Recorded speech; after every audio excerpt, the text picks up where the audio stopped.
Romanele finaliste ale celui mai prestigios concurs literar din Franța au fost anunțate la București cu ocazia împlinirii a 100 de ani de la înființarea Institutului Cultural Francez din România.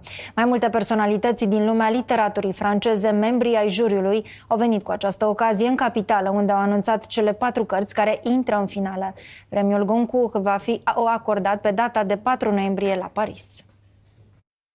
Ces 4 livres sont les suivants. Madeleine avant l'aube, de Sandrine Colette, aux éditions Jean-Claude Lattès. Houri, de Kamel Daoud, aux éditions Gallimard. Jacaranda, de Gaël Faye, aux éditions Grasset. Et Archipel, d'Hélène Gaudy, aux éditions de l'Olivier. Dintre acești finaliști va fi anunțat un câștigător în data de 4 noiembrie, la restaurantul Drouin. Acolo se întâlnesc membrii Academiei Goncourt din 1941 și decid romanul care va primi cel mai prestigios premiu al literaturii franceze. 2 dintre romane sunt povești de război din Rwanda și Algeria, iar celelalte abordează teme psihologice despre familie. Écoutez, le prix Goncourt, c'est la plus haute consécration en littérature en France, et cela depuis 1903. C'est le plus ancien prix littéraire du monde, hein, donc il a une valeur bien sûr nationale mais aussi internationale. Et lorsque un auteur reçoit ce prix Goncourt, ça change la carrière de son livre. Ça change sa vie, ça change la vie aussi de la maison d'édition. Alors bien sûr, il y a le facteur économique. Le livre soudain se met à se vendre des centaines de milliers d'exemplaires et la plupart du temps aussi, il est traduit dans 20, 30 ou 40 langues. Anul acesta, finaliștii au fost anunțați într-o conferință de presă care a avut loc la București. On a vraiment voulu faire quelque chose de spécial avec l'Académie Goncourt à Bucarest.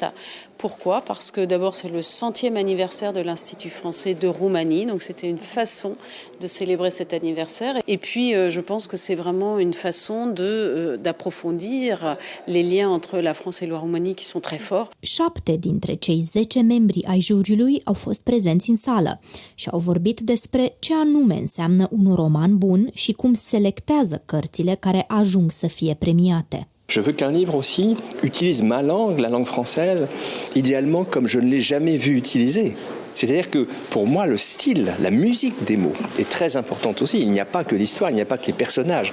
Donc quand on a l'alliance des deux, à la fois un matériau humain exploré de façon novatrice et profonde, avec une langue qui sonne de façon miraculeusement nouvelle aussi, là on est face à un grand livre, me semble-t-il, qui mérite d'être couronné. Personnellement, je suis attirée par un livre. D'abord, c'est effectivement une voix, un peu comme dans la vie, une façon de me parler, un style, un rythme, parce que le rythme dans l'écriture, c'est très important. Et puis, c'est pas seulement des affinités, comme dans les rencontres, c'est aussi peut-être d'abord des différences, des choses qui me sont dites dans ce livre, soit des choses auxquelles je n'avais pas pensé, soit des choses qui ne se raccordent pas à ce que je peux penser moi-même, ou éprouver, ou des émotions, des expériences que je ne connais pas, ou au contraire des expériences que je connais très bien et je me sens en complète affinité. Donc voilà, c'est tout cela qui fait que la rencontre se fait ou ne se fait pas. La première chose, je me demande de quoi s'agit-il. Autrement dit, qu'est-ce que ça raconte? Et ensuite, et c'est ça l'essentiel, qu'est-ce que ça dit d'autre que ce que ça raconte? Parce que si le roman, est réductible à son histoire, ça ne suffit pas.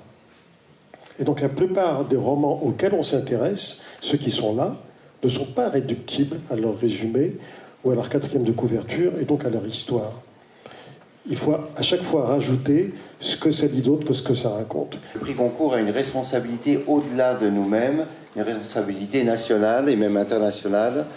Et quand nous faisons notre choix final, qui va se poser le 4 novembre prochain, nous aurons à penser aussi aux lecteurs, c'est-à-dire comment les lecteurs vont recevoir ça, ceux qui vont mettre le livre au pied de l'arbre de Noël, parce que le Goncourt est pratiquement le seul prix littéraire qui arrive jusqu'à Noël, enfin les autres aussi sans doute, et les libraires, il y a un circuit économique du Goncourt qu'on ne peut pas négliger. C'est l'ensemble de ces données, extrême subjectivité, mais aussi objectivité sociale et économique que nous devons prendre en compte quand nous attribuons ce prix. Anul trecut, premiul Goncourt a fost acordat lui Jean-Baptiste Andrea pentru romanul Veillez sur elle.